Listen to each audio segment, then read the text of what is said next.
Hey folks, welcome to the Daily Dude. Today it's just going to be one random fact about you because my random fact might be a little bit long. Mom and I have had 7 kids and we finally figured out what was causing it. Not having cable. I really love synthesizers. Things that go blip and bloop and blop and you have lots of knobs and faders and you can make all kinds of crazy sounds. Like that. But I don't play piano. Everybody knows Big Family Homestead. Links to their channel and 30 facts video below. And we are up to random fact number 24 about the Peoria dude.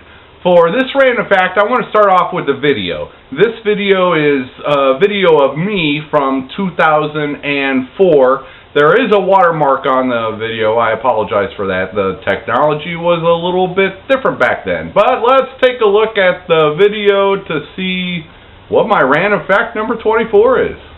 I am the Executive Director of the Libertarian Party of Illinois, and thank you for coming. Article 3, Section 3 of the Illinois Constitution says, all elections shall be free and equal. It's that simple. In Illinois, elections are not free and they are not equal. And today we have a wonderful coalition joined together to fight these ridiculous ballot access laws. We are showing unified support in the Democrats' challenge against Ralph Nader. We may not agree on many policies, but there is one issue we do agree on, and that is the right to run for public office.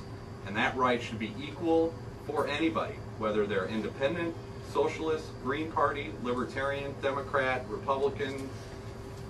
There are probably 10 other parties. All individuals in America should have an equal right to run for public office.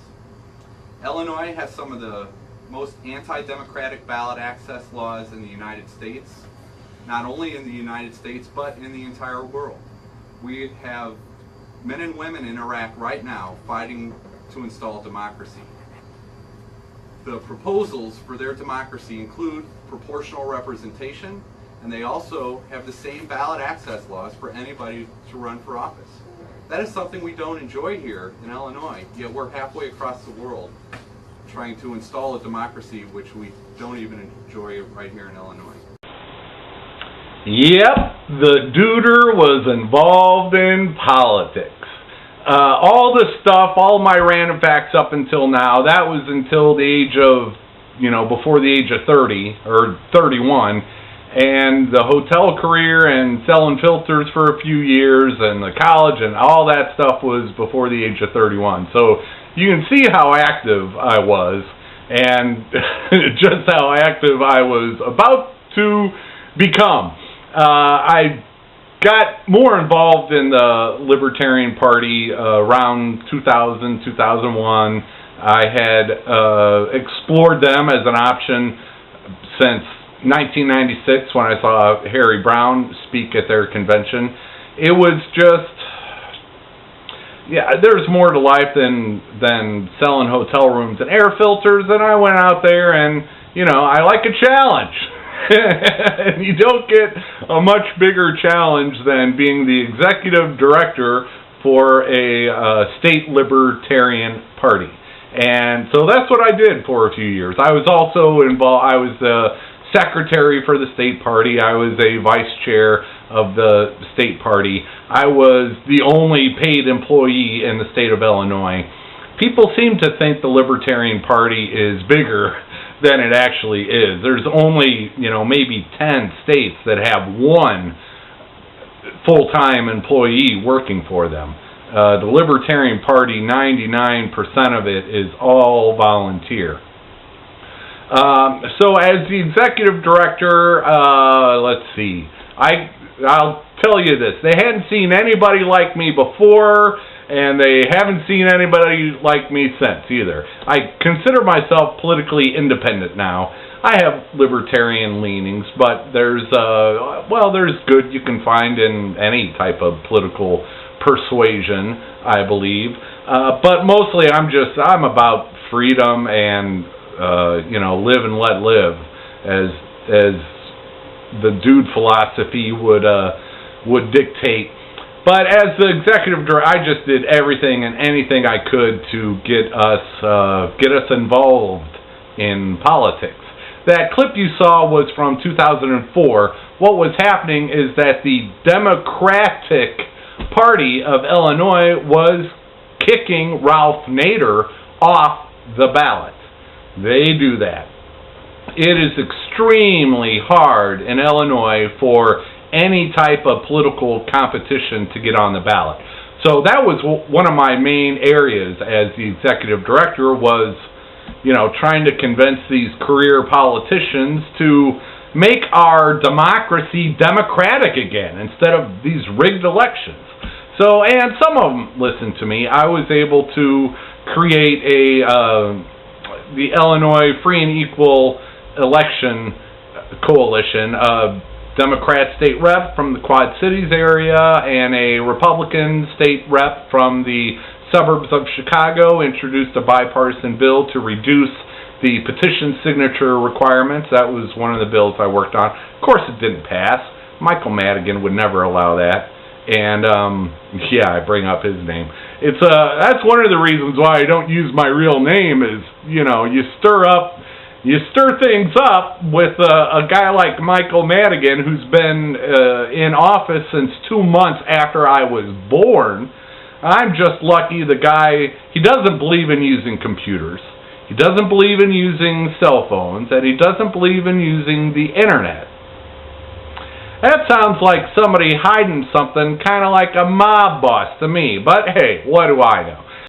There is a saying in Illinois politics, and the saying is, politics ain't beanbag. And what they mean by that is politics is not a harmless child's game. They go after you. And it's mostly the Democrats in Illinois because they've been around in power the longest. And what do I mean by go after you? Your employer. If they've got any leverage whatsoever on your employer to get you out of there, they will use it. They will contact friends, family. They will go after you. And it's worse for independents or third parties because we've got no backup. We've got no power to do anything. The Democrats and Republicans don't go after each other as hard because, they're going to have a relative who's in a Democrat's going to have a relative in a Republican area where the Republicans have power, so, they're a little bit more careful going after each other. But boy, do the guns come out when you're not part of their two-party system. And I experienced that a lot. I mean, vandalism to your vehicles, to your home, to your apartment. It's the state of Illinois, the Democratic Party, it's run like the mob. It's seriously run like the mob. You get raises and good jobs by performing, campaign duties. That's how you work your way up in the Democratic Party. It has nothing to do with what you believe or who you want to help or, trying to change the world for the better. For Democrats in Illinois, it's about what have you done for me lately and who sent you. I can't believe that people put up with that and just, turn a blind eye to what's actually going on. The chairman of the Democratic Party of Illinois doesn't believe in using technology. It's 2017. He's been in office for 47 years. He's been the head of the Democratic Party for decades and the Speaker of the Illinois House. Every bill that has passed in Illinois for the past 30, 40 years, his hands are all over it. And, that's how his daughter becomes the Attorney General. Go figure. So that's what I'm talking about when, keeping my name out of there. I'm going to be moving out of Illinois as soon as possible. So that will take care of that. Okay, and that's the end of that little interjection. Now for another one. But I paid very, very close attention to Illinois politics. I saw where all the money was being wasted, $1 billion on sports stadiums, Moon 2 Dance Theater, Museum of Broad, you name it, and there were just throwing around money like drunken sailors, is the saying. And so that got me involved. I was more involved at the state level than I was at the federal level, because you try to do some good where you are at. But we couldn't even get on the ballot. I mean, it's just ridiculous. And same for independent candidates also. It was even worse for independent candidates. And that's something I did after they fired me. They couldn't afford me anymore. And that's the whole internal politics thing, and that's why I don't consider myself a member of the party, is I was their executive director. They're a little bit incompetent. But it's all volunteers, so you can't really complain that much, but there's just not enough people to get anything accomplished. And see, now I told you this one could go an hour long. And I won't even I'll get into some more stuff tomorrow. But so I spent a lot of time in Springfield, Illinois at our Capitol building, trying to work on getting election laws that are, actually equal for everybody. Everybody. There should be no discrimination. Would we have a different requirement, a higher requirement for women to run for office as for men? It's just ridiculous to make independents have to get more signatures. And so, don't get me started. Don't get me started. But I also worked on other legislation that was a little bit more successful, such as medical cannabis laws. I testified in favor of that. There were other bills that I would try to support. Increasing the tax deduction for if your children were in private schools. You're paying for your own kids' education. We tried to extend that to homeschoolers, but no, they weren't having that. In fact, that's one of the bills I fought against. Was a Democrat state representative from Peoria tried to get homeschooling in Illinois all but made illegal. I mean, the hoops you would have had to have jumped through, and you still would have had to do the testing. But that's one of the bills that I chipped in to help defeat. I was involved in all kinds of side political organizations: the Illinois Forum, Illinois Center Right Coalition. One of the main things that I got a lot of media attention for was, George Bush was running for re-election in 2004. They set the National Republican Convention for the middle of September because they wanted to take advantage of the anniversary of 9/11. So that was the latest any convention had ever been held. Well, Illinois election law said that the names for the ballot had to be certified 63 days before the election. Well, that was a week before the Republican convention when they would officially name Bush their nominee. So their convention was after Illinois' deadline to put his name on the ballot. So who makes the big stink about that? I do. I got on newspapers quotes all over the world for that one, and I was right.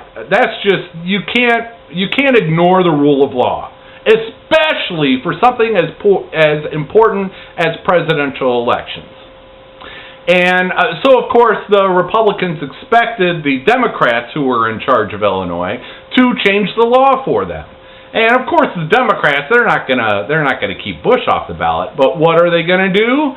In the bill to change the law for one election, for one candidate, so he can be on the ballot, they wanted to forgive $1 million worth of campaign finance fines against the campaign of Jesse White, who has been our Secretary of State forever, and people seem to love him, but hey, he can't keep track of his campaign finances, no big deal.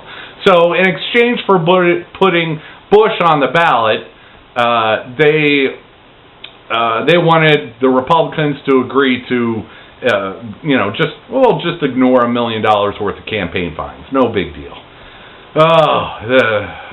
Don't ever get involved in politics if you don't have to. But, and to interject here, I wasn't actually trying to kick Bush off the ballot. I was just trying to prevent him from being on the ballot as a Republican because their convention was after the deadline in Illinois. He still had the opportunity to get on the ballot as a third party or independent and go through the exact same process that they require of independents and Green parties and Libertarians and everybody else. That's the point that I was making with that is, look, you blew it. You didn't follow the rule of law to be on the ballot as a Republican. Well, then follow the rule of law that you require of everybody else, like us. So that was the deal there. What else did I do? I just did anything and everything I could. I had a kind of popular blog from around 2000 to 2005. It was, in fact, I was ranked one of the top 10 best political bloggers in Illinois. That was by Gaper's Block, and you know, I blogged every day from a libertarian perspective, keeping an eye on all the just utter stupidity that our politicians put us through. That was something I did. I was always in newspapers, radio shows talking about ballot access laws. I spoke at colleges to political science classes, and it's just people don't realize that our elections are rigged. I mean, our state reps and state senators, they're up for election every 2 or 4 years, but over 60% of those elections are unopposed. There's only one choice on the ballot. At the same time, you need 150 signatures to run as a Republican in that state rep district. Well, you're going to need 1,800 signatures to run as an independent. And it used to be double that for independents.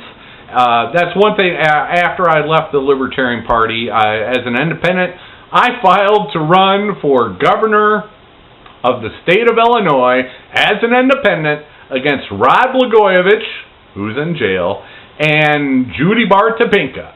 And I knew they were going to kick me off the ballot. You need 25,000 signatures in 90 days as an independent candidate. And so I filed that to give myself standing for a lawsuit.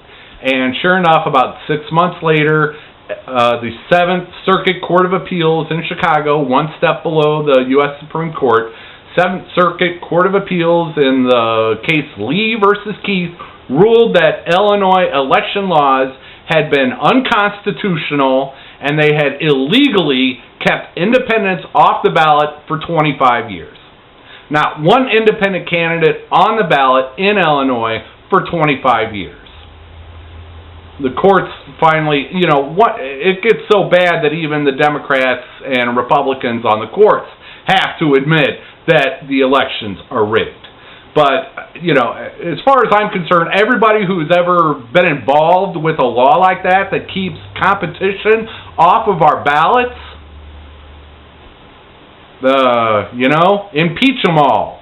But you can't. You can't even run the majority of them out of office because they have no competitions on the ballots. See, now, this is why I knew it was only one random fact and nothing else today. What else can I talk about? Let's see if I can make my longest video yet. I do have a few pictures. Oh, my favorite protest sign I ever made, and I wish I had a picture of it somewhere, but I cannot find it. But the favorite protest sign I ever made was for Tax Day, April 15th, and it said, "Make love, not tax laws." One of the things that drove me to the Libertarian Party was when I was a hotel manager, and I'm seeing these, kids and adults that are, starting off barely minimum wage and a little bit above, and they're getting 15.4% ripped out for Social Security. And at the time, the cap on Social Security taxes was $70,000 a year. So if you're not paying taxes over $70,000, but if you're making minimum wage, you're paying the full amount. And that just seemed counterproductive to me. Why are we taxing poor people? It's just insane. Though it's all insane. That's why I try to avoid politics these days. But that was one of the reasons. Foreign policy is another one. 9/11 happened, but before that, it was the invasion of Panama, and that's something nobody ever talks about. But we invaded a country, killed thousands of innocent people to catch Manuel Noriega in Panama. And what did we do? We brought him back to the U.S. Well, first they tried him in, wherever, France. But anyway, we did all that so that we could stick him in a court and sentence him to jail for 25 years. 2,000 innocent lives in Panama lost, plus some of our own troops. And, that's just... The whole deal with Manuel Noriega, that was a war on drugs. That wasn't, the dude was on the CIA payroll, spying on other cocaine dealers, but that was the whole deal. We invaded a country for the war on drugs. And it's like the domestic flour production that I talked about. What was it, 93? They signed that trade agreement with those countries. We send them billions and billions of dollars every single year. And it's 25 years later now? How has that turned out? Manuel Noriega, how did that turn out? We still got cocaine everywhere. I'm sorry, but the war on drugs are bad, okay? Don't do drugs. But the solution is not prohibition. Didn't we learn that from Al Capone? Prohibition is not the answer. So there are other countries doing a lot of interesting things as far as their drug problems go. All we have to do is look at alcohol. The Coors brothers and the Bush brothers aren't killing each other on the streets of Chicago over drug territory. Look at all that money we have sent down to incentivize them to stop drilling the coca plants. It hasn't done any good at all. How much money have they poured into the poorest neighborhoods of Chicago? It pales in comparison to the foreign aid that we've been given to these countries that ended up putting farmers in the U.S. out of work. 80% of our flowers are imported. All those farmers are out of work now. And that's just our foreign policies, our domestic policy, it's all a mess. I have to question our foreign policy. Also, I was in college when the first Gulf War happened. When Iraq and Saddam Hussein invaded Kuwait, and that one was a little different. We just went in and moved them back, and then left Saddam Hussein in power. It doesn't matter if we take a soft stance or a hard stance. It's not working. That's all I'm going to say about that. But foreign policy, also civil liberties. 9/11, boom, Patriot Act. You're not free. You can't expect the government not to spy on you, and they do spy on you, as if the political parties don't. That's the other thing. The Republicans and Democrats, they have a file on you right now. Probably multiple files. Depends on how much you move around. They know where you're registered to vote. They know where you've been registered to vote. They know what elections you've taken a ballot in. They pay millions and millions of dollars a year to mine data on you, and they have it all. Any type of public record, it goes into their file. They know exactly everything about you, and that's and now they're just using the government to do their bidding for them. Now they can spy on whatever we do, and it's just we've lost the First Amendment, we've lost the Second Amendment. We've lost the Third Amendment, the Fourth Amendment. Forget it, that's been gone. A drug dog sniff is not a search. Well, then what the heck is the dog doing if he's not searching? See, that's how they get around the Fourth Amendment. And then, the Fifth Amendment,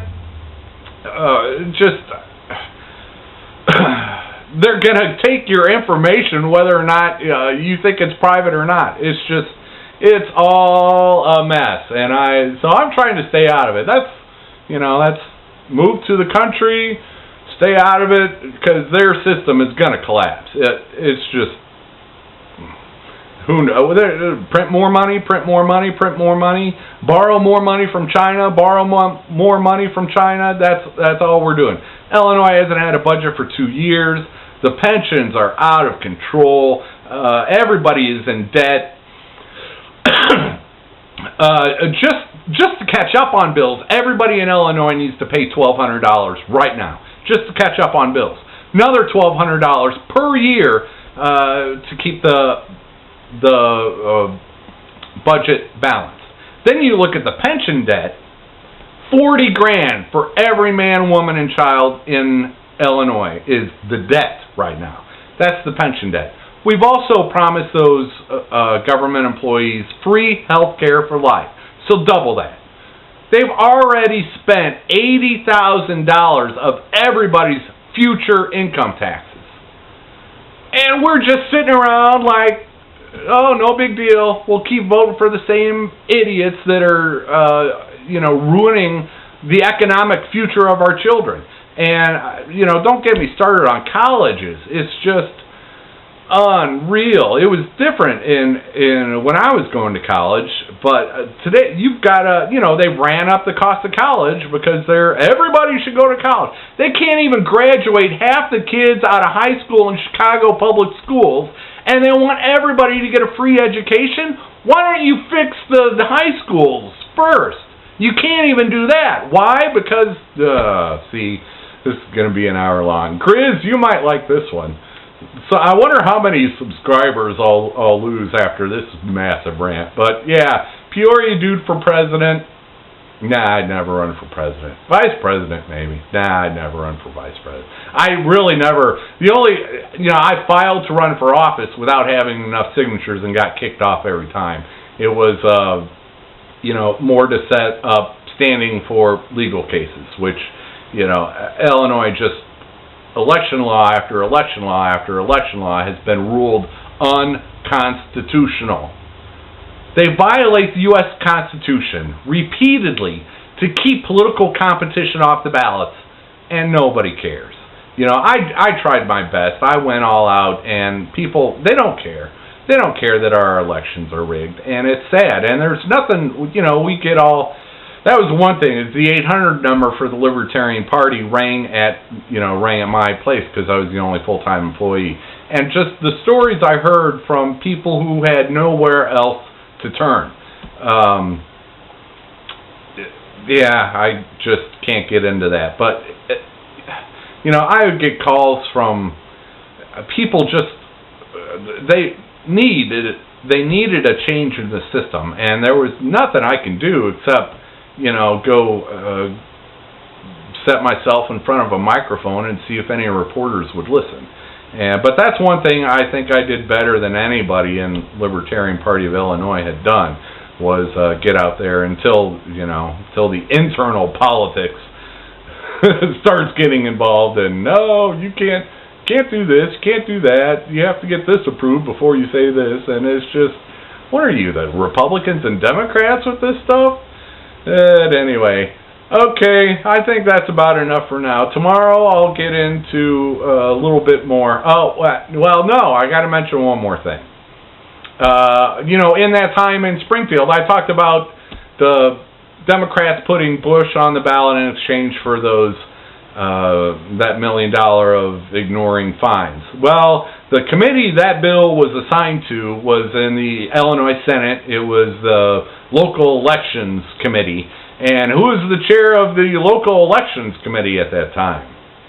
Barack Obama. So I lobbied Barack Obama personally not to pass that law and to make the Republicans live by the rule of law. So guess who Barack Obama sided with? Did he side with me and democracy, or did he side with George Bush and ignoring the rule of law? Well, guess what? Bush was on the ballot. Barack Obama bent over backwards to put Bush on the ballot. Who's the real enemy there? Is the real enemy to the Democrats the Republicans, or is the real enemy competition on the ballots going forward? And, well, and that brings up another fact, is that the video clip at the beginning I told you about, Ralph Nader, was getting kicked off the ballot at the time by the Democrats. And Ralph Nader's campaign actually called me and offered me the job to protect them from the Democrats' petition challenge. You have to get 25,000 signatures. They all have to be valid. So you have to go out and collect 50,000 signatures. And then they go through the signatures one by one and compare them to the voter registration rolls. So, but then if Joe Smith from wherever, he signs it Joe Smith. Well, the Democrats say, nope, that challenge isn't valid because his voter registration card says Joseph Smith. Not the same guy. So you have to go through each signature one by one with that kind of silliness. And it's all a waste of time and resources, and then, somebody will write, 100 Main. Well, it should be 100 North Main Street. So it's not the same person. I have to throw that signature out. So that's what Ralph Nader had offered me the job to help through their petition challenge, and because that's something I had done with the Libertarian Party. I ran the petition drive in 2004 to put our Libertarian Party candidates on the ballot. 25,000 signatures in 90 days, and it doesn't seem like that big of a deal, but if you're going door to door, you're lucky to get 8 to 10 signatures per hour. Well, 50,000 divided by 10, that tells you how many man-hours are needed to gather those signatures. It's ridiculous. We are, if Abraham Lincoln, as the new third-party Republicans were at the time, it was the Whigs and the Democrats before them, but if Abraham Lincoln had faced the ballot access laws that we have now, he never would have been president. Back then, the government didn't even print the ballots. You wrote who you wanted to vote for, and you sent that in, so there were no ballots. You just voted for whoever you wanted to vote for. There wasn't any, the Democrats and Republicans weren't able, or the Democrats and the Whigs at the time weren't able to keep, Republicans from being on the ballot like Abraham Lincoln. It just, it had never occurred to them to rig our elections like that. And that's another thing is the rest of the world has a multi-party system. So every time I hear somebody pushing for European-style health care, well, guess what? They all share power with more than 2 political parties. So why are you picking out the health care? Why